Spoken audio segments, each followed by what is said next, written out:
मैं सुनील को स्वागत करता हूं आज फिर एक नए वीडियो में। आज के इस वीडियो में आपके लिए लेकर आया हूं ट्रिपल सी परीक्षा में आने वाले टॉप 100 क्वेश्चन। इनमें वो 100 क्वेश्चन है जो ट्रिपल सी परीक्षा में बार बार पूछ जाते हैं और संभवतः आपके एग्जाम में भी पूछ जाएंगे। इसलिए वीडियो को बिना स्किप किए अंत तक देखना है। यदि आप चैनल पर नए आए हो तो चैनल को सब्सक्राइब कर दीजिए और वीडियो को लाइक कर दीजिए, जिससे कि नेक्स्ट आने वाला वीडियो आप तक सबसे पहले पहुंच सके। जैसा कि आप सभी जानते हैं कि आज 12 तारीख हो चुकी है और आपकी एग्जाम डेट भी आ चुकी है। तो आप अपनी एग्जाम डेट जरूर बताइए कि आपका एग्जाम कब है और किस डिस्ट्रिक्ट में आपका एग्जाम है। तो चलिए शुरू करते हैं आज के क्वेश्चन नंबर 1 से कि क्वेश्चन नंबर 1 में क्या पूछा गया है। आपके लिए उस प्रकार क्वेश्चन है जैसा आपका ट्रिपल सी का पेपर आता है। मीन्स कहने का कि आपके एग्जाम में लगभग 60 से 65 क्वेश्चन ऑब्जेक्टिव रहेंगे और 30 से 35 क्वेश्चन ट्रू फॉल्स के रहेंगे। तो सेम उसी प्रकार का आपके लिए पेपर लेकर आया हूँ। चलिए शुरू करते हैं आज की क्वेश्चन नंबर 1 से कि क्वेश्चन नंबर 1 में क्या पूछा गया है। क्वेश्चन नंबर 1 में पूछा गया है, पहला कंप्यूटर वायरस कब बनाया गया था। जो पहला कंप्यूटर वायरस है आखिर उसको कब बनाया गया था। 1971 में, 1983 में, 1986 या 1990। तो पहला कंप्यूटर वायरस कब बनाया गया था। पहला कंप्यूटर वायरस सन 1971 ईस्वी में बनाया गया था। नेक्स्ट क्वेश्चन, क्वेश्चन नंबर 2 में पूछा गया है, HTTP का पूरा नाम क्या है। जो HTTP है आखिर इसका पूरा नाम क्या है, इसकी फुल फॉर्म क्या होती है। HTTP की इसकी फुल फॉर्म होती है hyper text transfer protocol. HTTP की फुल फॉर्म होती है hyper text transfer protocol. Option A यहाँ पर आपका सही आंसर हो जाएगा। नेक्स्ट क्वेश्चन, क्वेश्चन नंबर 3 में पूछा गया है, पहला इलेक्ट्रॉनिक डिजिटल कंप्यूटर कौन सा था। जो पहला इलेक्ट्रॉनिक डिजिटल कंप्यूटर था वो कौन सा था। ABC, ENIAC, यूनिवैक या मार्क 1। तो यहाँ पर आपको याद रखना है कौन सा पूछा गया है। पहला इलेक्ट्रॉनिक डिजिटल पूछा गया है कि पहला इलेक्ट्रॉनिक डिजिटल कंप्यूटर कौन सा था। तो पहला इलेक्ट्रॉनिक डिजिटल कंप्यूटर का नाम था ENIAC, जिसकी फुल फॉर्म होती है electronic numerical integrator and computer. ENIAC की full form electronic numerical integrator and computer इसकी फुल फॉर्म होती है। तो आपसे फुल फॉर्म पूछ सकता है कि ENIAC की फुल फॉर्म क्या होती है। तो ENIAC की full form electronic numerical integrator and computer. जो पहला इलेक्ट्रॉनिक डिजिटल कंप्यूटर कौन सा था। तो पहला इलेक्ट्रॉनिक डिजिटल कंप्यूटर का नाम था ENIAC। Next question, question number 4 में पूछा गया है, कंप्यूटर का मुख्य घटक कौन सा है। जो कंप्यूटर का मुख्य घटक होता है वो कौन सा होता है। मॉनिटर, मदरबोर्ड, कीबोर्ड या प्रिंटर। तो कंप्यूटर का मुख्य घटक कौन सा होता है। तो कंप्यूटर का मुख्य घटक होता है मदरबोर्ड। ऑप्शन नंबर बी यहाँ पर आपका सही आंसर हो जाएगा। पूछा गया था कि कंप्यूटर का मुख्य घटक कौन सा होता है। कंप्यूटर का मुख्य घटक होता है motherboard. Next question, question number 5 में पूछा गया है, IBM का पूरा नाम क्या है। जो IBM है आखिर IBM की फुल फॉर्म क्या होती है। आपके एग्जाम में लगभग 5 से 7 फुल फॉर्म पूछ जानी है, इसलिए आपके लिए फुल फॉर्म भी लाया हूँ। तो पूछा गया है IBM का पूरा नाम क्या है। तो IBM का पूरा नाम होता है इंटरनेशनल बिजनेस मशीन। IBM का full form international business machine. यहाँ पर आपका ऑप्शन नंबर ए सही आंसर हो जाएगा। आपको फुल फॉर्म को विथ मीनिंग याद करके आना है, क्योंकि यदि आप मीनिंग में थोड़ी कंफ्यूज हो जाते हैं, आप जैसे यहाँ देख सकते हैं मशीन सब में है तो मशीन यहाँ से कट जाएगा, बिजनेस भी सब में है। तो सिर्फ यहाँ पे सिर्फ आपको आई का मतलब अच्छे से पता होना चाहिए कि आखिर आई का मतलब क्या होता है। इंटरनेशनल, इंटीग्रेटेड, इंटरनेट या इंटेलिजेंट। तो IBM का full form international business machine होता है। नेक्स्ट क्वेश्चन, क्वेश्चन नंबर 6 पूछा गया है, पहला कंप्यूटर नेटवर्क कौन सा था। जो पहला कंप्यूटर नेटवर्क था आखिर उसका क्या नाम था। अर्पानेट, इंटरनेट, इंट्रानेट या लैन। तो पहला कंप्यूटर नेटवर्क कौन सा था। तो पहले कंप्यूटर नेटवर्क का नाम था अर्पानेट। यहाँ पर आपका ऑप्शन ए सही आंसर हो जाएगा। अर्पानेट की फुल फॉर्म क्या होती है। तो अर्पानेट की फुल फॉर्म होती है advance research project agency network. ARPANET का फुल फॉर्म क्या होता है। तो अर्पानेट का फुल फॉर्म होता है advance research project agency network. तो पूछा गया था पहला कंप्यूटर नेटवर्क कौन सा था। तो पहले कंप्यूटर नेटवर्क का नाम था अर्पानेट। लैन की फुल फॉर्म क्या होती है। तो लैन की फुल फॉर्म होती है local area network. Next question, question number 7 पूछा गया है, GUI का पूरा नाम क्या है। जो GUI है, GUI का फुल फॉर्म क्या होता है। GUI का फुल फॉर्म होता है ग्राफिकल यूजर इंटरफेस। GUI का फुल फॉर्म होता है graphical user interface. Next question, question number 8 पूछा गया है www का आविष्कार कब हुआ था? तो www का फुल फॉर्म होता है वर्ल्ड वाइड वेब। www का फुल फॉर्म क्या होता है? World wide web. इसका आविष्कार किसके द्वारा किया गया था? तो इसका आविष्कार टिम बर्नर्स-ली के द्वारा किया गया था। www का आविष्कार किसके द्वारा किया गया था? टिम बर्नर्स-ली के द्वारा किया गया था। कब किया गया था? तो सन 1989 में। www का full form world wide web. किसने इसका आविष्कार किया था? तो टिम बर्नर्स-ली के द्वारा इसका आविष्कार किया गया था। कब किया गया था? 1989 ईस्वी में www का आविष्कार किया गया था। नेक्स्ट क्वेश्चन, क्वेश्चन नंबर 9 पूछा गया है ट्रांजिस्टर किस पीढ़ी के कंप्यूटर में प्रयोग किए गए थे? जो ट्रांजिस्टर होते हैं आखिर उनका प्रयोग कंप्यूटर की किस पीढ़ी में हुआ था? पहली पीढ़ी में, दूसरी पीढ़ी, तीसरी पीढ़ी या चौथी पीढ़ी? तो ट्रांजिस्टर का प्रयोग कंप्यूटर की किस पीढ़ी में हुआ? तो ट्रांजिस्टर का प्रयोग कंप्यूटर की दूसरी पीढ़ी में हुआ।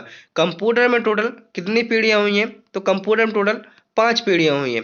पहली पीढ़ी में किस चीज का प्रयोग किया गया था? तो पहली पीढ़ी में वैक्यूम ट्यूब का प्रयोग किया गया था। दूसरी जनरेशन में ट्रांजिस्टर का प्रयोग किया गया था। तीसरी में आईसी चिप का प्रयोग किया गया था और चौथी में माइक्रो प्रोसेसर का प्रयोग किया गया था। नेक्स्ट क्वेश्चन, क्वेश्चन नंबर 10 पूछा गया है दो पहला ईमेल कब भेजा गया? जो पहला ईमेल है आखिर ईमेल का आविष्कार किसके द्वारा किया गया था? तो ईमेल का आविष्कार रे टॉमलिंसन के द्वारा किया गया था। ईमेल का आविष्कार किसके द्वारा किया गया था? तो ईमेल का आविष्कार रे टॉमलिंसन के द्वारा किया गया था। पहला ईमेल कब भेजा गया था? 1965 में, 1971, 1980 या 1990? यहाँ पर आपका सही आंसर हो जाएगा ऑप्शन नंबर बी 1971। पूछा गया था कि पहला ईमेल कब भेजा गया था? तो पहला ईमेल सन 1971 में भेजा गया था। ईमेल का आविष्कार किसके द्वारा किया गया था? तो ईमेल का आविष्कार रे टॉमलिंसन के द्वारा किया गया था। नेक्स्ट क्वेश्चन है क्वेश्चन नंबर 11 पूछा गया है पहला सफल वर्ड प्रोसेसिंग सॉफ्टवेयर कौन सा था? जो पहला वर्ड प्रोसेसिंग सॉफ्टवेयर था वो कौन सा था? Microsoft word, word perfect, lotus 123 या वर्ड स्टार? तो पूछा गया है पहला सफल वर्ड प्रोसेसिंग सॉफ्टवेयर कौन सा था? तो पहला वर्ड प्रोसेसिंग सॉफ्टवेयर था आपका वर्ड स्टार। ऑप्शन डी यहाँ पर आपका सही आंसर हो जाएगा। नेक्स्ट क्वेश्चन, क्वेश्चन नंबर 12 पूछा गया है बीपीएन का पूरा नाम क्या है? तो बीपीएन का फुल फॉर्म होता है वर्चुअल प्राइवेट नेटवर्क। बीपीएन का फुल फॉर्म क्या होता है?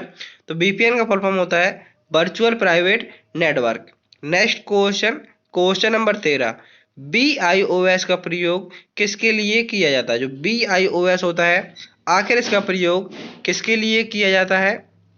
कंप्यूटर को बूट करने के लिए, डेटा स्टोर करने के लिए, सॉफ्टवेयर इंस्टॉल करने के लिए या हार्ड डिस्क क्लीन करने के लिए? BIOS की फुल फॉर्म होती है basic input output system. BIOS की फुल फॉर्म होती है बेसिक इनपुट आउटपुट सिस्टम। इसका प्रयोग किसके लिए किया जाता है? तो BIOS का प्रयोग कंप्यूटर को बूट करने के लिए किसका प्रयोग करेंगे? BIOS का basic input output system computer को बूट करने के लिए BIOS का प्रयोग करते हैं। नेक्स्ट क्वेश्चन, क्वेश्चन नंबर 14 पूछा गया है रैम का पूरा नाम क्या है? जो रैम होता है आखिर रैम का पूरा नाम क्या होता है? रैम कौन सी मेमोरी होती है? तो रैम होती है अस्थायी मेमोरी। कौन सी मेमोरी होती है?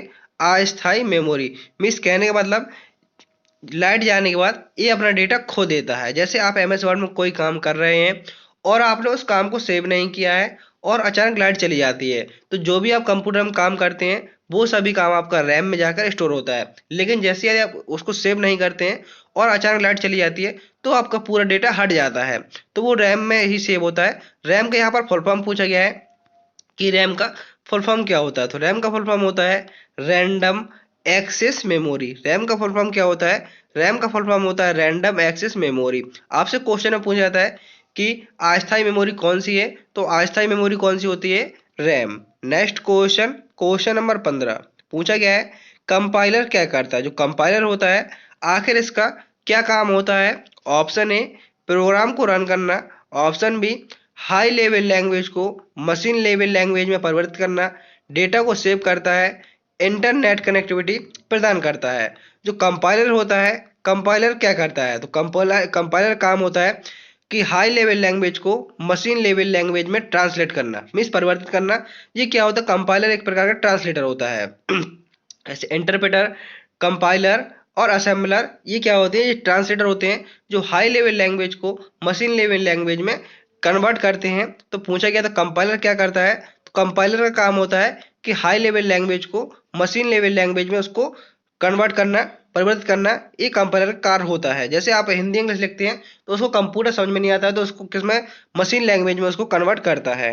नेक्स्ट क्वेश्चन, क्वेश्चन नंबर 16 पूछा गया है पहला कंप्यूटर गेम का नाम कौन सा है? जो पहला कंप्यूटर गेम है वो कौन सा था? पोंग, स्पेस वार, ट्रेसिस या मारियो? तो पूछा गया है पहला कंप्यूटर गेम कौन सा था? तो पहले कंप्यूटर गेम का नाम था स्पेस वार। पहले कंप्यूटर गेम का क्या नाम था? पहले कंप्यूटर गेम का नाम था स्पेस वार। नेक्स्ट क्वेश्चन पूछा गया है क्लाउड कंप्यूटिंग का मतलब क्या है? जो क्लाउड कंप्यूटिंग है आखिर इसका क्या मतलब है? ऑप्शन ए, डेटा को इंटरनेट पर स्टोर करना है, डेटा को हार्ड डिस्क पर स्टोर करना, डेटा को लोकल नेटवर्क पर स्टोर करना या डेटा को सीडी में स्टोर करना। क्लाउड कंप्यूटिंग का मतलब क्या होता है? तो क्लाउड कंप्यूटिंग का मतलब होता है डेटा को इंटरनेट पर स्टोर करना, ये क्लाउड कंप्यूटिंग होता है। डेटा को इंटरनेट पर स्टोर करना ये क्लाउड कंप्यूटिंग होता है। जैसे कि आपको, जैसे आपकी फेसबुक अकाउंट है, आपके फेसबुक अकाउंट में आपका मोबाइल नंबर और आपका पासवर्ड है, आपने अपने मोबाइल से हटा दिया है और आप किसी भी मोबाइल में जैसे लॉगिन करेंगे या किसी भी कंप्यूटर में लॉगिन करेंगे तो जो भी डेटा आपके अकाउंट में है वो पूरा डेटा, जैसे ही आप अपना मोबाइल नंबर और अपने पासवर्ड डालेंगे तो पूरा डेटा आप जिस मोबाइल में डालेंगे पूरा डेटा आपका आ जाएगा। जितने आपने वीडियो डाले होंगे, जितने आपने फोटो डाले होंगे, पूरा डेटा आपका उसके मोबाइल में आ जाएगा, क्योंकि आपने जो डेटा सेव किया है वो कहाँ पर है? वो क्लाउड कंप्यूटिंग में, मीन्स इंटरनेट पर वो सेव होता है, तो आपका डेटा वो आ जाता है। नेक्स्ट क्वेश्चन, क्वेश्चन नंबर 18 पूछा गया है फायरवॉल का प्रयोग किसके लिए किया जाता है? जो फायरवॉल होता है आखिर इसका प्रयोग किसके लिए किया जाता है? वायरस को हटाने के लिए, नेटवर्क सुरक्षा के लिए, डेटा बैकअप के लिए या हार्डवेयर को कूल करने के लिए? तो पूछा गया है कि फायरवॉल का प्रयोग किसके लिए किया जाता है? तो फायरवॉल का प्रयोग नेटवर्क सुरक्षा के लिए किया जाता है। फायरवॉल का प्रयोग नेटवर्क सुरक्षा के लिए किया जाता है। नेक्स्ट क्वेश्चन, क्वेश्चन नंबर 19 पूछा गया है ओपन सोर्स सॉफ्टवेयर का मतलब क्या? जो ओपन सोर्स सॉफ्टवेयर होते हैं आखिर उनका मतलब क्या होता है? ऑप्शन ए, मुक्त software, option B, source code उपलब्ध है, पेड सॉफ्टवेयर या केवल सरकारी उपयोग के लिए। तो ओपन सोर्स सॉफ्टवेयर का मतलब क्या होता है? तो ओपन सोर्स सॉफ्टवेयर का मतलब होता है जिसका सोर्स कोड इंटरनेट पर मुफ्त में उपलब्ध होता है, जिसका सोर्स कोड इंटरनेट पर मुफ्त में उपलब्ध होता है। जैसे आप लिब्रे ऑफिस को डाउनलोड कर सकते हैं क्योंकि वो ओपन सोर्स है, लेकिन एमएस ऑफिस को आप इंस्टॉल नहीं कर सकते क्योंकि वो क्लोज सोर्स है, उसके लिए आपको लाइसेंस की आवश्यकता पड़ेगी। जो भी चीज़ आपको इंटरनेट पर फ्री की मिलती है वो होती है ओपन सोर्स, और जिसके लिए लाइसेंस की आवश्यकता पड़ती है वो होती है close source. Next question, question number 20 पूछा गया है पहला प्रोग्रामेबल कंप्यूटर कौन सा था? जो पहला प्रोग्रामेबल कंप्यूटर था आखिर उसका क्या नाम था? ZUSE, Z3, ENIAC, यूनिवैक या मार्क वन? तो पहला प्रोग्रामेबल कंप्यूटर कौन सा था? पहला प्रोग्रामेबल कंप्यूटर का नाम था ZUSE, Z3। तो यहाँ पर आपका ऑप्शन ए सही आंसर हो जाएगा। नेक्स्ट क्वेश्चन पूछा गया है कैच मेमोरी का उद्देश्य क्या? जो कैच मेमोरी होती है आखिर उसका क्या उद्देश्य है? ऑप्शन ए, इंटरनेट स्टोर करना, डेटा बैकअप करना, प्रोसेसर को तेज बनाना या प्रोग्राम को सेव करना। तो कैच मेमोरी का उद्देश्य क्या होता है? कैच मेमोरी का उद्देश्य होता है प्रोसेसर को तेज बनाना। कैच मेमोरी का उद्देश्य क्या होता है? कैच मेमोरी का उद्देश्य होता है प्रोसेसर को तेज बनाना। नेक्स्ट क्वेश्चन, क्वेश्चन नंबर 22 में पूछा गया है पहला कंप्यूटर माउस किस सामग्री से बना था? जो पहला कंप्यूटर माउस है आखिर वो किस सामग्री से बना हुआ था? लकड़ी का, प्लास्टिक का, धातु का या रबड़ का? तो पहला कंप्यूटर माउस किस सामग्री का बना हुआ था? तो पहला कंप्यूटर माउस है वो लकड़ी का बनाया गया था। जो पहला कंप्यूटर माउस है ये किस चीज का बनाया गया था? ये लकड़ी का बनाया गया था। कंप्यूटर का आविष्कार किसके द्वारा किया गया था? तो कंप्यूटर का आविष्कार डगलस एंजलबर्ट द्वारा किया गया था। मिस माउस का आविष्कार किसके द्वारा किया गया था? तो कंप्यूटर माउस का आविष्कार डगलस एंजलबर्ट के द्वारा माउस का आविष्कार किया गया था। ये किस सामग्री का बना हुआ था? ये लकड़ी का बना हुआ था। नेक्स्ट क्वेश्चन है क्वेश्चन नंबर 23। पूछा गया है एसएमटीपी का प्रयोग किसके लिए होता है? जो एसएमटीपी होता है आखिर इसका प्रयोग किसके लिए होता है? ईमेल भेजने के लिए, फाइल ट्रांसफर के लिए, डेटा एनालिसिस के लिए या वेब पेज को लोड करने के लिए। एसएमटीपी का प्रयोग किसके लिए होता है? तो एसएमटीपी का प्रयोग होता है ईमेल भेजने के लिए। एसएमटीपी का प्रयोग किसके लिए होता है? तो एसएमटीपी का प्रयोग ईमेल भेजने के लिए होता है। एसएमटीपी का फुल फॉर्म क्या होता है? एसएमटीपी का फुल फॉर्म होता है simple mail transfer protocol. SMTP का फुल फॉर्म क्या होता है? ये होता है simple mail transfer protocol. Next question question number 24। पूछा गया है एसएसडी का पूरा नाम क्या? जो एसएसडी है एसएसडी का फुल फॉर्म क्या होता है? तो एसएसडी का फुल फॉर्म होता है सॉलिड स्टेट ड्राइव। एसएसडी का फुल फॉर्म क्या होता है? तो एसएसडी का फुल फॉर्म होता है solid state drive. Next question question number 25। पूछा गया है पहला सफल वाणिज्य ऑपरेटिंग सिस्टम कौन सा था? जो पहला सफल वाणिज्य ऑपरेटिंग सिस्टम था वो कौन सा था? Window 3.0, Mac, MS DOS, Unix या लाइनक्स। तो पहला सफल वाणिज्य ऑपरेटिंग सिस्टम कौन सा था? तो पहला सफल वाणिज्य ऑपरेटिंग सिस्टम का नाम था एमएस डॉस। ऑप्शन बी यहाँ पर आपका सही आंसर हो जाएगा। पहला सफल वाणिज्य ऑपरेटिंग सिस्टम कौन सा था? तो पहला सफल वाणिज्य ऑपरेटिंग सिस्टम का नाम था MS DOS. Next question question number 26। यहाँ पर आपके 25 क्वेश्चन पूरे होते हैं। नेक्स्ट क्वेश्चन है क्वेश्चन नंबर 26। पूछा गया है IPv6 में कितने बिट होते हैं? 32 बिट होते हैं, 64 बिट होते हैं, 128 बिट होते हैं या 256 बिट होते हैं। तो IPv6 में कितने बिट होते हैं? IPv6 में 128 बिट होते हैं। ऑप्शन सी सही आंसर हो जाएगा। IPv6 का फुल फॉर्म क्या होता है? तो IPv6 का फुल फॉर्म होता है internet protocol version 6। Internet protocol version 6 ये IPv6 का फुल फॉर्म होता है। आपसे पूछ सकता है IPv4 कितने बिट का होता है? तो IPv4 होता है ये होता है 32 बिट का। यदि IPv4 पूछे तो ये होता है 32 बिट का, और यदि IPv6 पूछे तो ये होता है 128 बिट का। Next question question number 27। पूछा गया है पहला सोशल नेटवर्किंग प्लेटफॉर्म कौन सा था? जो पहला सोशल नेटवर्किंग प्लेटफॉर्म था वो कौन सा था?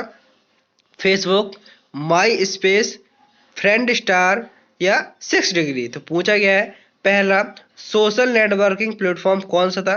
तो पहला सोशल नेटवर्किंग प्लेटफॉर्म था वो था 6 डिग्री। ऑप्शन डी यहाँ पर सही आंसर होगा। पहला सोशल नेटवर्किंग प्लेटफॉर्म कौन सा था? ये था आपका 6 degree. Next question question number 28। पूछा गया है लैन का मतलब क्या होता है? जो लैन होता है आखिर लैन का फुल फॉर्म क्या होता है? तो लैन का फुल फॉर्म क्या होता है? ऑप्शन ए local area network, large area network, linked area network या लोकल एक्सेस नेटवर्क। तो आपने यहाँ पे देखा आपको ऑप्शन एलिमिनेट करने में काफी टाइम लगेगा क्योंकि नेटवर्क सभी में है, आप यहाँ से नहीं लगा सकते। एरिया इन 3 में है तो आपको ऑप्शन एलिमिनेट करने में काफी दिक्कत पड़ सकती है, इसलिए फुल फॉर्म को विद मीनिंग के जरूर याद कीजिए। लैन का फुल फॉर्म पूछा गया है, लैन का फुल फॉर्म क्या होता है? तो लैन का फुल फॉर्म होता है लोकल एरिया नेटवर्क। लैन का फुल फॉर्म क्या होता है? Local area network. Next question question number 29 में पूछा गया है कंप्यूटर में बिट का मतलब क्या होता है? जो कंप्यूटर है आखिर उसमें बिट का मतलब क्या होता है? Option A binary digit, option B wide information technology, basic information tools, binary integer technology. तो कंप्यूटर में बिट का मतलब क्या होता है? तो कंप्यूटर में बिट का मतलब होता है बाइनरी डिजिट। कंप्यूटर में बिट का मतलब क्या होता है? Binary digit. और बाइनरी डिजिट में कौन कौन से अंक आते हैं? तो बाइनरी डिजिट में 0 और 1 सिर्फ 2 ही अंक आते हैं। कौन कौन से? 0 और 1। नेक्स्ट क्वेश्चन है क्वेश्चन नंबर 30। पूछा गया है ब्लूटूथ का आविष्कार किसने किया या ब्लूटूथ का आविष्कार किस कंपनी के द्वारा किया गया? तो ब्लूटूथ का आविष्कार एरिक्सन कंपनी के द्वारा किया गया था। किसके द्वारा? एरिक्सन कंपनी के द्वारा किया गया था। इसका आविष्कार किसके ने किया? तो ब्लूटूथ का आविष्कार जाफ हार्टसन के द्वारा किया गया। किसके द्वारा? जाफ हार्टसन के द्वारा ब्लूटूथ का आविष्कार किया गया। Next question question number 31। यहाँ पर आपके ट्रू फॉल्स है कुछ, क्योंकि आपके एग्जाम में 60 से 65 क्वेश्चन ऑब्जेक्टिव आते हैं और 30 से 35 क्वेश्चन क्या आते हैं, ट्रू फॉल्स के आते हैं। इसलिए जैसा आपका ट्रिपल सी का पेपर आता है, उसी प्रकार से आपके लिए क्वेश्चन लेके आए हम कि आपके एग्जाम में ट्रू फॉल्स और ऑब्जेक्टिव प्रश्न दोनों ही आने वाले हैं। तो पूछा गया है क्वेश्चन नंबर 31 में, टेलीफोन एक प्रकार का इनपुट डिवाइस है, तो आंसर होगा फॉल्स। टेलीफोन क्या है, एक प्रकार का ये आउटपुट डिवाइस होता है। आपको पूछा जाता है कि इनपुट डिवाइस क्या होते हैं, जिसके द्वारा कंप्यूटर को इंस्ट्रक्शन दिए जाते हैं, वो सभी इनपुट डिवाइस होते हैं। जैसे कि आपका माउस हो गया, आप माउस के जरिए कीबोर्ड, माउस हो गया, कीबोर्ड हो गया, आप किसके माउस और कीबोर्ड के जरिए कंप्यूटर को इंस्ट्रक्शन देते हैं। जैसे आपने ए प्रेस किया कीबोर्ड में, तो ये आपका डेस्कटॉप में लिख जाएगा। जैसे आप कोई नाम चेंज करते हैं या एमएस वर्ड में खोले बैठे हैं, तो आप उसमें लिखने के लिए किसका प्रयोग करेंगे, कि कीबोर्ड का प्रयोग करेंगे, जिसमें जिससे कंप्यूटर को इंस्ट्रक्शन दिए जाते हैं, वो क्या होते हैं, इनपुट डिवाइस। तो पूछा गया था टेली प्रिंटर एक प्रकार का इनपुट डिवाइस है, तो आंसर होगा false. Next question, question number 32। पूछा गया है माउस एक आउटपुट डिवाइस है, तो आंसर होगा इसका फॉल्स। माउस क्या है, माउस एक इनपुट डिवाइस है। माउस कौन सी डिवाइस है, तो माउस, कीबोर्ड, ये इनपुट डिवाइस होती हैं। Next question, question number 33। पूछा गया है हार्ड डिस्क डेटा स्टोरेज के लिए प्रयोग की जाती है। जो हार्ड डिस्क होती है, उसका प्रयोग डेटा स्टोरेज के लिए किया जाता है, तो आंसर होगा ट्रू। हार्ड डिस्क का प्रयोग डेटा स्टोरेज के लिए किया जाता है।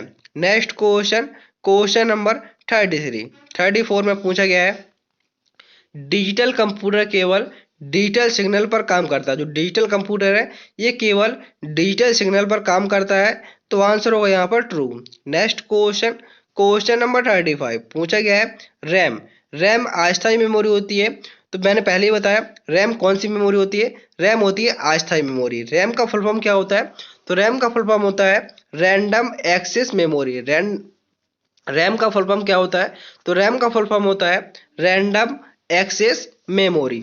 नेक्स्ट क्वेश्चन, क्वेश्चन नंबर 36 में पूछा गया है सीडी, सीडी का पूरा नाम कॉम्पैक्ट डिस्क होता है, तो यहाँ पर सही आंसर होगा सीडी का पूरा नाम क्या होता है, तो सीडी का फुल फॉर्म होता है कॉम्पैक्ट डिस्क।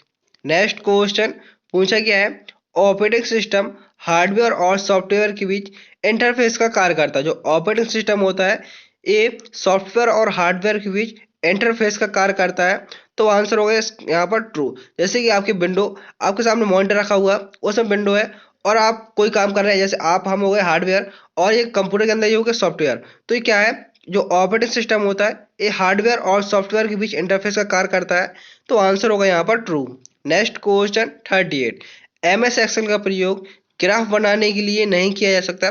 जो एमएस एक्सेल है, क्या इसका प्रयोग ग्राफ बनाने के लिए नहीं किया जा सकता, तो आंसर होगा इसका फॉल्स, क्योंकि एमएस एक्सेल का प्रयोग ग्राफ बनाने के लिए भी किया जा सकता है। नेक्स्ट क्वेश्चन है क्वेश्चन नंबर 39। HTTP का प्रयोग ईमेल भेजने के लिए किया जाता है। जो HTTP है, क्या इसका प्रयोग ईमेल भेजने के लिए किया जाता है, तो आंसर होगा इसका फॉल्स। HTTP का प्रयोग ईमेल भेजने के लिए नहीं किया जाता। तो ईमेल भेजने के लिए किसका प्रयोग किया जाता है, तो ईमेल भेजने के लिए SMTP simple mail transfer protocol का प्रयोग किया जाता है। किसका प्रयोग किया जाता है, SMTP का प्रयोग किया जाता है ईमेल को भेजने के लिए। Next question, question number 40। पूछा गया है वर्ड प्रोसेसिंग सॉफ्टवेयर का प्रयोग दस्तावेज बनाने के लिए किया जाता है। जो वर्ड प्रोसेसिंग सॉफ्टवेयर है, इसका प्रयोग दस्तावेज को बनाने के लिए किया जाता है, तो आंसर होगा यहाँ पर ट्रू। क्या होगा answer, true. Next question, question number 41। रोम, रोम में डेटा संशोधित मॉडिफाई किया जा सकता है, तो आंसर होगा इसका फॉल्स। रोम में डेटा जो होता है, उसको मॉडिफाई नहीं किया जा सकता। जैसे कि आपके पास यदि वॉशिंग मशीन होगी, तो आपने उसमें कोई काम किया है, तो उसमें एक रोम लगी होती है, तो क्या है उसमें रोम में डेटा को संशोधित नहीं किया जा सकता। जो रोम में डेटा को संशोधित नहीं किया जा सकता, रोम की फुल फॉर्म होती है रीड ओनली मेमोरी। रोम की फुल फॉर्म क्या होती है, तो रोम की फुल फॉर्म होती है read only memory. Next question, question number 42। Internet का आविष्कार टिम बर्नर्स-ली के द्वारा किया गया था। तो इंटरनेट का आविष्कार टिम बर्नर्स-ली के द्वारा नहीं किया गया था, तो ये आंसर होगा इसका फॉल्स। यहाँ पर गलती से ट्रू लग गया है। इंटरनेट का आविष्कार विंडसर्फ के द्वारा किया गया था। किसके द्वारा, इंटरनेट का आविष्कार विंडसर्फ के द्वारा किया गया था। Next question, question number 43। Computer virus virus computer hardware को नुकसान पहुंचाता है। जो वायरस होते हैं ये कंप्यूटर हार्डवेयर को नुकसान पहुंचाता है, तो आंसर होगा इसका फॉल्स। जो वायरस होते हैं ये कंप्यूटर के हार्डवेयर को नुकसान नहीं पहुंचाते, ये किसको नुकसान पहुंचाते हैं, ये सॉफ्टवेयर को नुकसान पहुंचाते हैं। जो वायरस होते हैं ये कंप्यूटर के सॉफ्टवेयर को नुकसान पहुंचाते हैं, ना कि हार्डवेयर को। नेक्स्ट क्वेश्चन 44 पूछा गया है, लैन लोकल एरिया नेटवर्क का प्रयोग छोटी दूरी के नेटवर्किंग के लिए किया जाता है। लैन का प्रयोग है ये छोटी दूरी की नेटवर्किंग के लिए किया जाता है, तो आंसर होगा इसका ट्रू। लैन का प्रयोग छोटी दूरी की नेटवर्किंग के लिए किया जाता है। Next question number 45 formula bar MS word में दिखाई देता है। जो फॉर्मूला बार है क्या ये एमएस वर्ड में दिखाई देता है, तो आंसर होगा इसका फॉल्स। आपसे क्वेश्चन पूछ सकता है कि फॉर्मूला बार कहाँ दिखाई देता है, तो formula bar Libre office Calc में दिखाई देता है। फॉर्मूला बार किस में दिखाई देता है, लिब्रे ऑफिस कैल्क और एक्सेल में दिखाई देता है। एमएस एक्सेल और लिब्रे ऑफिस कैल्क में दिखाई देता है formula bar. Next question number 46 USB का पूरा नाम यूनिवर्सल सीरियल बस है। यूएसबी का पूरा नाम क्या है, यूएसबी का पूरा नाम होता है यूनिवर्सल सीरियल बस। आंसर होगा इसका true. Next question number 47 digital signature data की सुरक्षा करने के लिए प्रयोग किया जाता है। जो डिजिटल सिग्नेचर है इसका प्रयोग सुरक्षा के लिए किया जाता है, डेटा की सुरक्षा के लिए, तो आंसर होगा यहाँ पर true. Next question number 48 MS power point का प्रयोग प्रेजेंटेशन बनाने के लिए होता है। जो एमएस पावर पॉइंट है इसका प्रयोग प्रेजेंटेशन के बनाने के लिए होता है, तो आंसर होगा इसका true. Next question number 49 keyboard एक आउटपुट डिवाइस है, तो आंसर होगा इसका फॉल्स। कीबोर्ड कौन सी डिवाइस है, कीबोर्ड होती है इनपुट डिवाइस। कीबोर्ड कौन सी डिवाइस है, तो कीबोर्ड इनपुट डिवाइस होती है।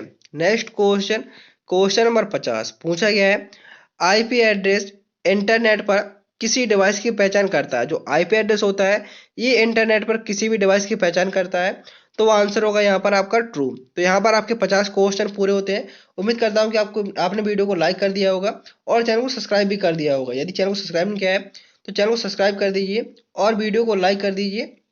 मैंने वीडियो के डिस्क्रिप्शन में सभी वीडियो की लिंक दे रखी हैं। यदि आपने पिछले वीडियो नहीं देखे हैं तो आप उन पिछली वीडियो को जरूर देख लें, क्योंकि आपके लिए वो क्वेश्चन बहुत ज़्यादा इंपॉर्टेंट होने वाले हैं। नेक्स्ट क्वेश्चन है क्वेश्चन नंबर 51 पूछा गया है टेलीफोन लाइन का प्रयोग डीएसएल ब्रॉडबैंड के लिए किया जाता है। जो टेलीफोन लाइन का प्रयोग डीएसएल ब्रॉडबैंड के लिए किया जाता है, तो आंसर होगा यहाँ पर ट्रू। नेक्स्ट क्वेश्चन में पूछा गया है इंटरनेट और www वर्ल्ड वाइड वेब एक ही चीज़ है। जो इंटरनेट है और www है ये दोनों एक ही चीज़ है, तो आंसर होगा इसका false. Next question number 53 computer की स्पीड को GHz मीन्स गीगा हर्ट्ज में मापा जाता है। जो कंप्यूटर की स्पीड है क्या उसको गीगा हर्ट्ज में मापा जाता है। गीगा हर्ट्ज को इंग्लिश में लिखते हैं GHz, तो आंसर होगा इसका ट्रू। कंप्यूटर की स्पीड को गीगा हर्ट्ज में मापा जाता है। नेक्स्ट क्वेश्चन 54 BIOS का पूरा नाम बेसिक इनपुट आउटपुट सिस्टम होता है, तो आंसर होगा इसका ट्रू। BIOS का फुल फॉर्म होता है basic input output system. Next question number 55 MP3 फाइलें वीडियो फॉर्मेट होती हैं। जो MP3 फाइल होती हैं क्या ये वीडियो फॉर्मेट होती हैं, तो आंसर होगा फॉल्स, क्योंकि MP3 क्या होती हैं ऑडियो फॉर्मेट होती है AUDIO। जो MP3 फाइल होती हैं ये होती हैं ऑडियो फॉर्मेट, ना कि video format. Next question number 56 पूछा गया है फायरवॉल कंप्यूटर को वायरस से बचाने में मदद करता है। जो फायरवॉल होता है इसका प्रयोग कंप्यूटर को वायरस से बचाने में मदद करता है, तो आंसर होगा यहाँ पर ट्रू। फायरवॉल का प्रयोग कंप्यूटर वायरस से बचने के लिए मदद करता है। नेक्स्ट क्वेश्चन 57 Ctrl+Z का प्रयोग अंडो करने के लिए किया जाता है। जो Ctrl+Z का प्रयोग होता है वो अंडो करने के लिए किया जाता है, तो आंसर होगा ट्रू। Ctrl+Z का प्रयोग अंडो करने के लिए किया जाता है। नेक्स्ट क्वेश्चन पूछा गया है पाइथन एक प्रोग्रामिंग लैंग्वेज है, तो आंसर होगा यहाँ पर ट्रू। पाइथन क्या है, पाइथन एक प्रोग्रामिंग लैंग्वेज होती है। क्वेश्चन नंबर 59 कंप्यूटर का डेटा केवल आस्काई फॉर्मेट में स्टोर होता है। जो कंप्यूटर का डेटा है ये केवल आस्काई फॉर्मेट में स्टोर होता है, तो आंसर हो उसका false. Next question, question number 60 पूछा गया है डीएनएस का प्रयोग आईपी एड्रेस को डोमेन नेम में बदलने के लिए किया जाता है। जो डीएनएस होता है, डीएनएस का फुल फॉर्म होता है डोमेन नेम सिस्टम। इसका प्रयोग आईपी एड्रेस को डोमेन नेम में बदलने के लिए किया जाता है। तो आंसर होगा ट्रू। अब यहाँ से आपके ऑब्जेक्टिव क्वेश्चन स्टार्ट होते हैं। क्वेश्चन है, पूछा गया है इंटरनेट का पिता, फादर ऑफ इंटरनेट किसे कहा जाता है? फादर ऑफ इंटरनेट किसको कहा जाता है? Option A Tim Berners-Lee, windsurf, Charles Babbage या Dennis Ritchie. Father of internet, internet का पिता किसे कहा जाता है? तो फादर ऑफ इंटरनेट कहा जाता है विंडसर्फ जी को फादर ऑफ इंटरनेट कहा जाता है। नेक्स्ट क्वेश्चन, क्वेश्चन नंबर 61 पूछा गया है आईपी एड्रेस कितने प्रकार के होते हैं? जो आईपी एड्रेस होते हैं ये कितने प्रकार के होते हैं? 2 प्रकार के, 3 प्रकार के, 4 प्रकार के या 5 प्रकार के। आईपी एड्रेस कितने प्रकार के होते हैं? तो आईपी एड्रेस होते हैं 2 प्रकार के। कौन कौन से?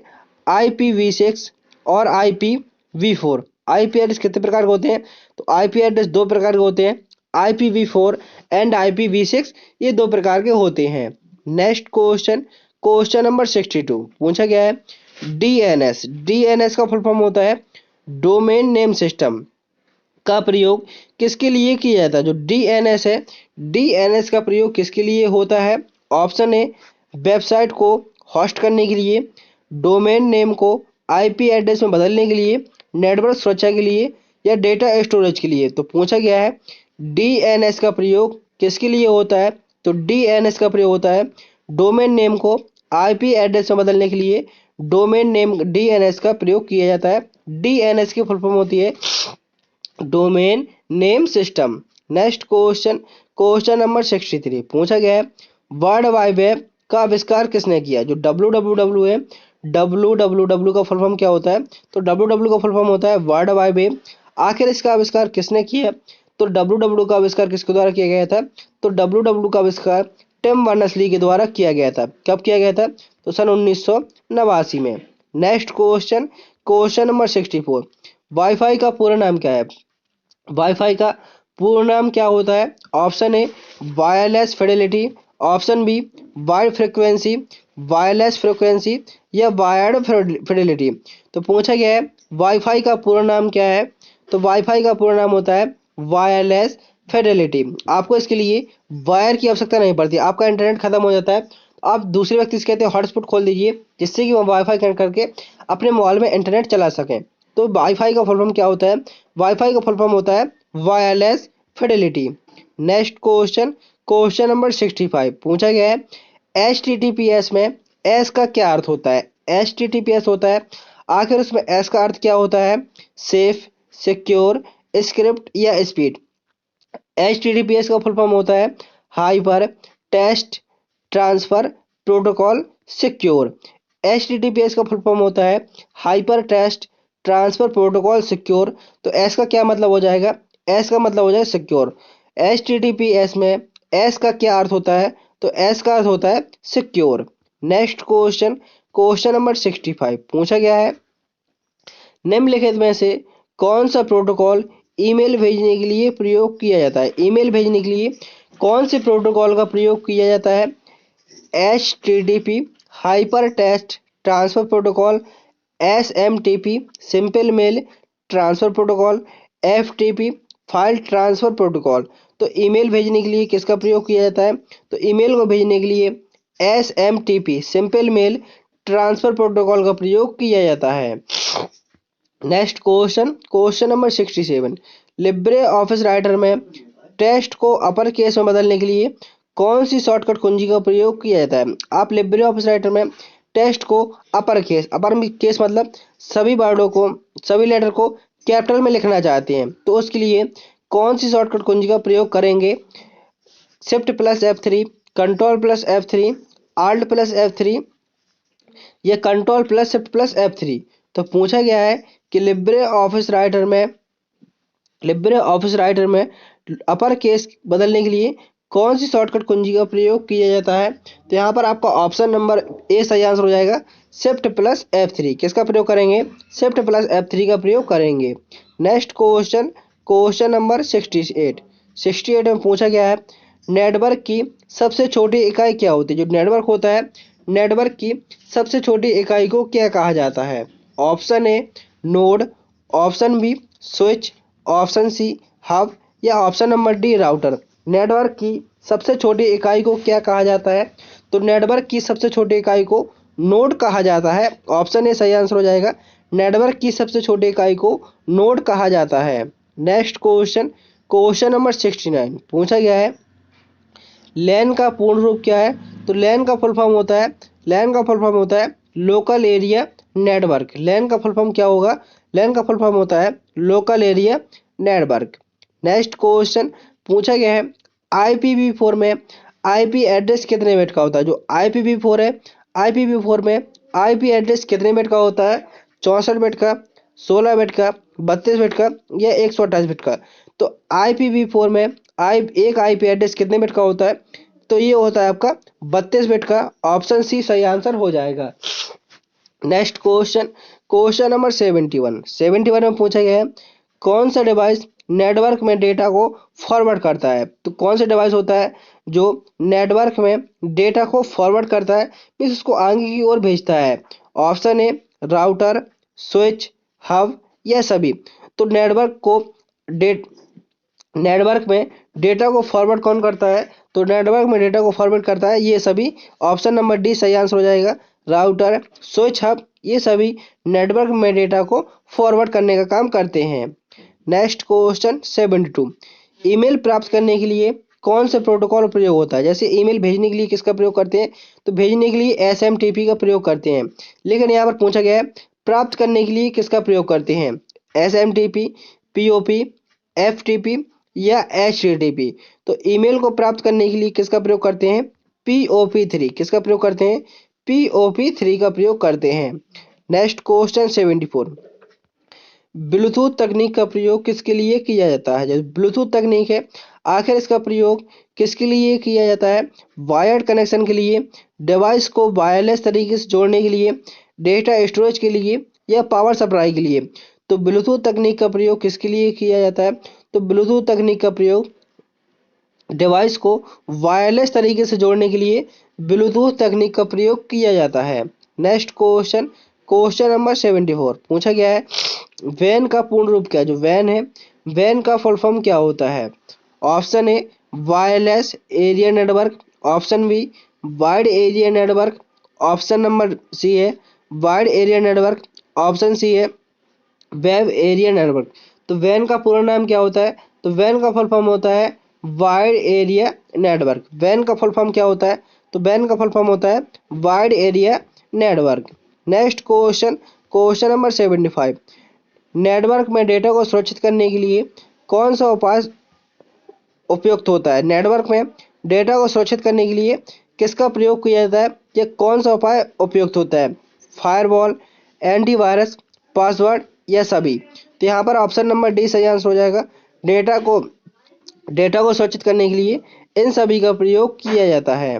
नेक्स्ट क्वेश्चन, क्वेश्चन नंबर 76 पूछा गया है लिब्रे ऑफिस में हेल्प मेन्यू खोलने के लिए कौन सी शॉर्टकट कुंजी है? लिब्रे ऑफिस में हेल्प मेन्यू खोलने के लिए कौन सी शॉर्टकट कुंजी का प्रयोग किया जाता है? F1, F2, कंट्रोल H या शिफ्ट प्लस F1। तो हेल्प मेन्यू खोलने के लिए किसका प्रयोग करते हैं? हेल्प मेन्यू खोलने के लिए F1 का प्रयोग करते हैं। जैसे आप F1 प्रयोग करेंगे तो वहां पर आपके लिए हेल्प मेन्यू खुल जाएगा। ये आपका राइटर, कैल्क और इम्प्रेस तीनों में ही कार्य करता है। Next question, question number 77, Libre office में फाइल का बैकअप करने का विकल्प कहाँ होता है? आप लिब्रे ऑफिस में फाइल का बैकअप करना चाहते हैं, वो विकल्प आपको कहाँ होता है? ऑप्शन ए टूल्स मेन्यू के अंदर, option save, option B file menu के अंदर save as backup, option C edit menu के अंदर preference backup and option number D है व्यू मेन्यू के अंदर बैकअप ऑप्शन एंड। तो यहाँ पर आपका सही आंसर हो जाएगा जी बैकअप का ऑप्शन कहाँ मिलता है? तो बैकअप का ऑप्शन टूल्स मेन्यू के अंदर ऑप्शन सेव पर मिलता है। किस पर मिलता है? टूल्स मेन्यू के अंदर। और ऑप्शन पर जैसे आप क्लिक करेंगे तो वहां पर आपका डेटा को बैकअप करने का विकल्प मिल जाएगा। नेक्स्ट क्वेश्चन है क्वेश्चन नंबर 78 पूछा गया है लिब्रे ऑफिस में डॉक्ड टूलबार को अनडॉक्ड करने का विकल्प कहाँ होता है? जो डॉक्ड टूल बार है इसको अनडॉक्ड करने का विकल्प कहाँ मिलता है? Drag tool bar handle, double click tool bar, right click and undocked या फॉर्मेट अनडॉक्ड। तो यहाँ पर आपका सही आंसर क्या होगा? Option number A drag tool bar handle, option A सही आंसर हो जाएगा। डॉक्ड टूल बार को अनडॉक्ड करने के लिए विकल्प कहाँ मिलता है? ये मिलता है ड्रैग टूल बार हैंडल में। नेक्स्ट क्वेश्चन, क्वेश्चन नंबर 79 में पूछा गया है लिब्रे ऑफिस में टेम्पलेट मैनेज करने का विकल्प कहाँ होता है? लिब्रे ऑफिस में टेम्पलेट को मैनेज करने का विकल्प कहाँ होता है?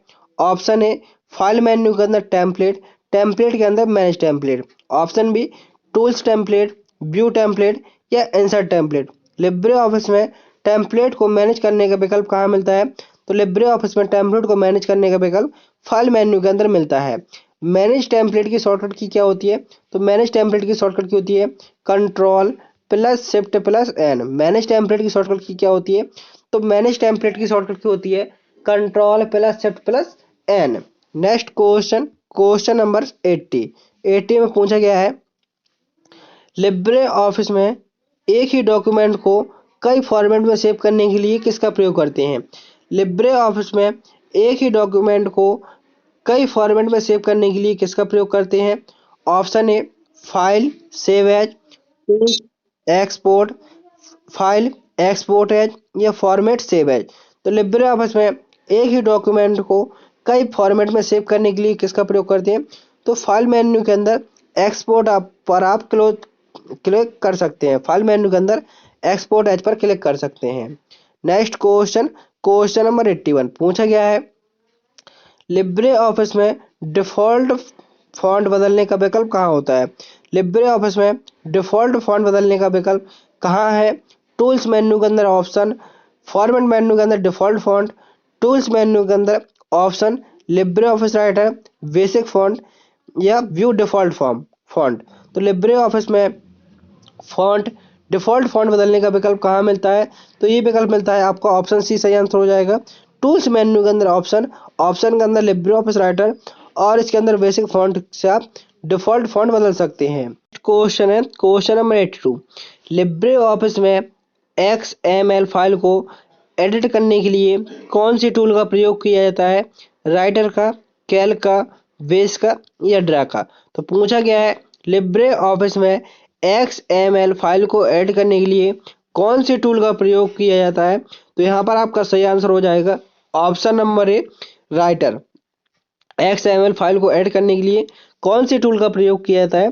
तो राइटर यहाँ पर सही आंसर हो जाएगा।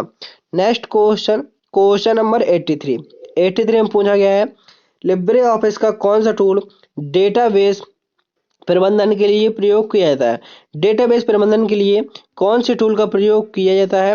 बेस, कैल्क, राइटर या ड्रा। तो लिब्रे ऑफिस का कौन सा टूल डेटाबेस प्रबंधन के लिए प्रयोग किया जाता है?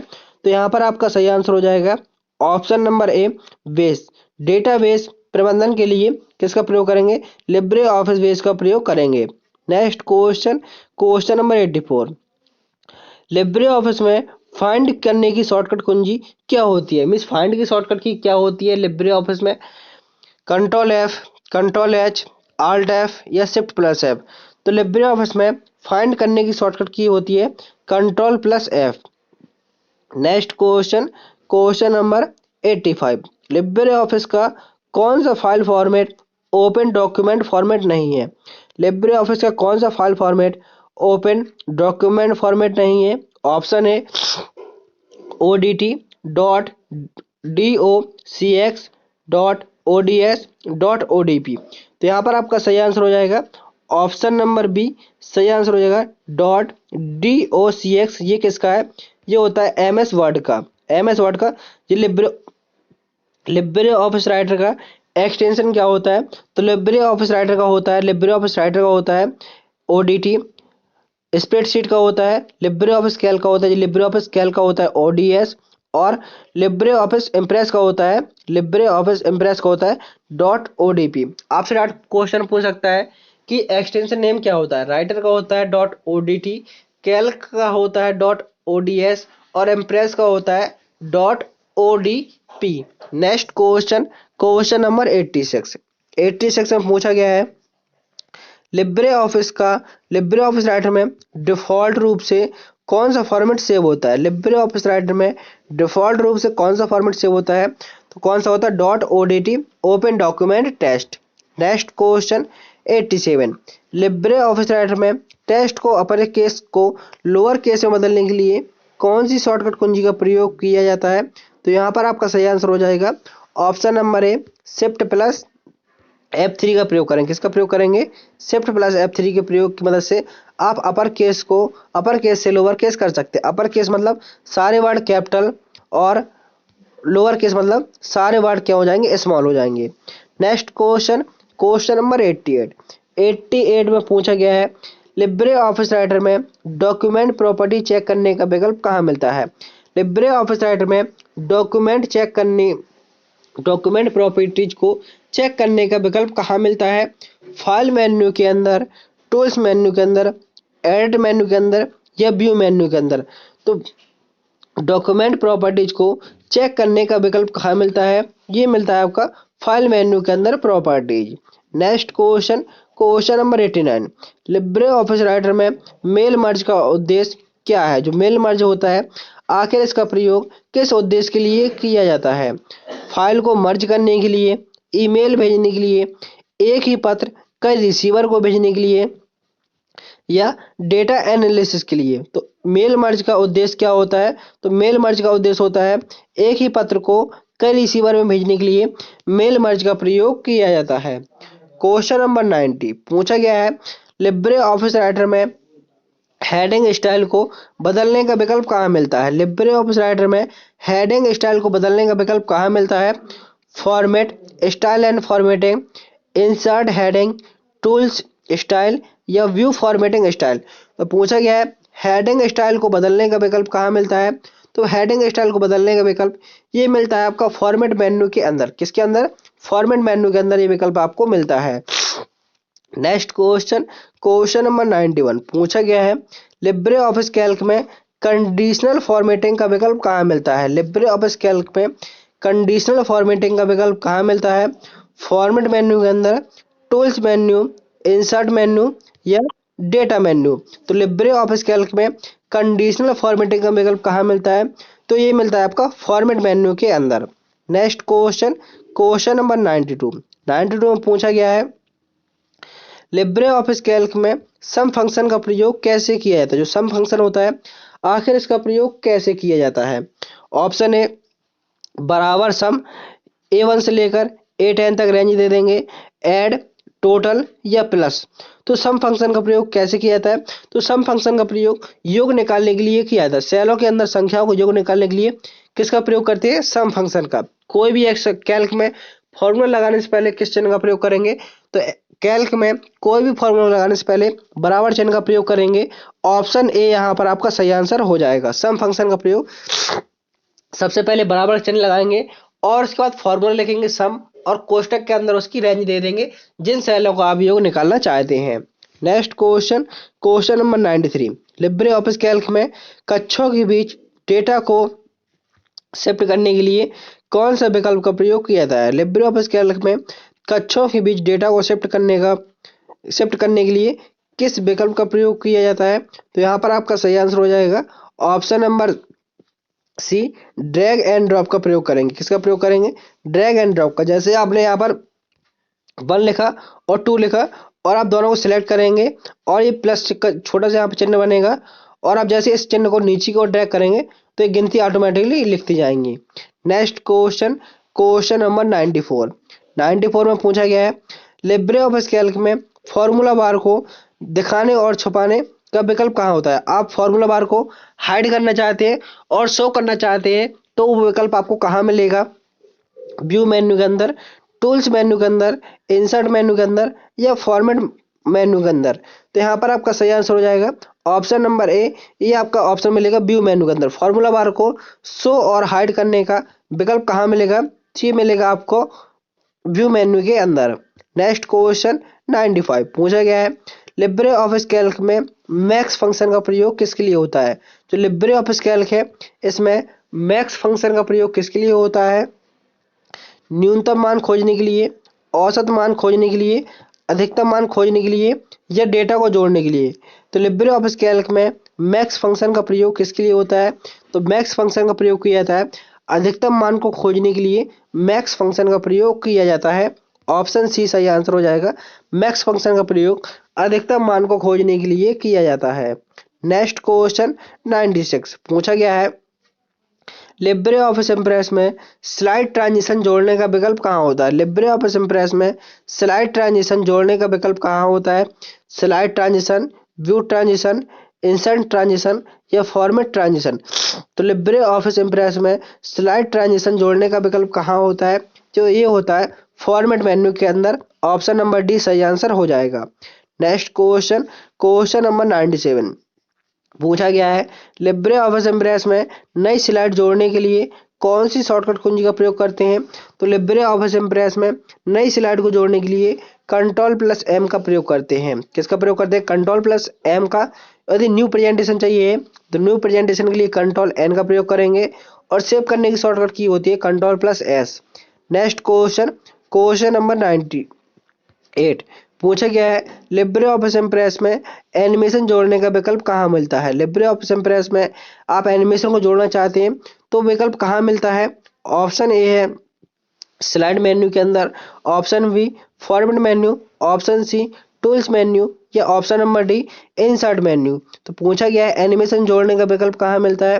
तो एनिमेशन को जोड़ने का विकल्प ऑप्शन ए स्लाइड शो के अंदर एनिमेशन जोड़ने का विकल्प मिलता है। Next question 99 Libre office impress में नोट्स पैनल को दिखाने और छुपाने का विकल्प कहाँ मिलता है? तो नोट्स पैनल को दिखाने और छुपाने का विकल्प मिलता है आपका व्यू मेन्यू के अंदर। किसके अंदर? व्यू मेन्यू के अंदर ये विकल्प मिलता है। ये आपका लास्ट क्वेश्चन है, क्वेश्चन नंबर 100। क्वेश्चन नंबर 100 में पूछा गया है, लिब्रे ऑफिस इम्प्रेस में स्लाइड की थीम बदलने का विकल्प कहाँ मिलता है? आप स्लाइड की थीम को बदलना चाहते हैं तो ये विकल्प आपको कहाँ मिलेगा? ऑप्शन ए फॉर्मेट मेन्यू के अंदर स्लाइड डिजाइन, टूल्स मेन्यू के अंदर थीम्स, व्यू मेन्यू के अंदर स्लाइड डिजाइन या इंसर्ट मेन्यू के अंदर थीम्स। तो यहाँ पर आपका सही आंसर हो जाएगा फॉर्मेट मेन्यू के अंदर, फॉर्मेट मेन्यू के अंदर स्लाइड डिजाइन। तो यहाँ पर आपके 100 क्वेश्चन पूरे होते हैं। अब यहाँ से आपका मॉक टेस्ट है जिनके आंसर आपको कमेंट बॉक्स में देने हैं। पहला क्वेश्चन है, लिब्रे ऑफिस राइटर में टेक्स्ट को अपर से लोअर में बदलने के लिए कौन सी शॉर्टकट कुंजी का प्रयोग करते हैं? नेक्स्ट क्वेश्चन, विड्थ का मतलब क्या होता है? यहाँ पर क्वेश्चन आंसर बताना, कमेंट बॉक्स बताना है कि विड्थ का मतलब क्या होता है। नेक्स्ट क्वेश्चन है, लिब्रे ऑफिस राइटर में डिफॉल्ट फॉन्ट का विकल्प कहाँ होता है? नेक्स्ट क्वेश्चन, ब्लूटूथ का आविष्कार किसने किया? एंड नेक्स्ट क्वेश्चन है, टेलीप्रिंटर एक प्रकार का इनपुट डिवाइस है। इन सभी के आंसर आपको कमेंट बॉक्स में करने हैं। उम्मीद करता हूँ कि आपको वीडियो पसंद आया होगा। यदि आपने चैनल को सब्सक्राइब नहीं किया तो चैनल को सब्सक्राइब कर लीजिए और वीडियो को लाइक कर दीजिए जिससे कि नेक्स्ट आने वाला वीडियो आप तक सबसे पहले पहुंच सके। मिलते हैं नेक्स्ट वीडियो में। थैंक यू, टेक केयर, जय हिंद, जय भारत।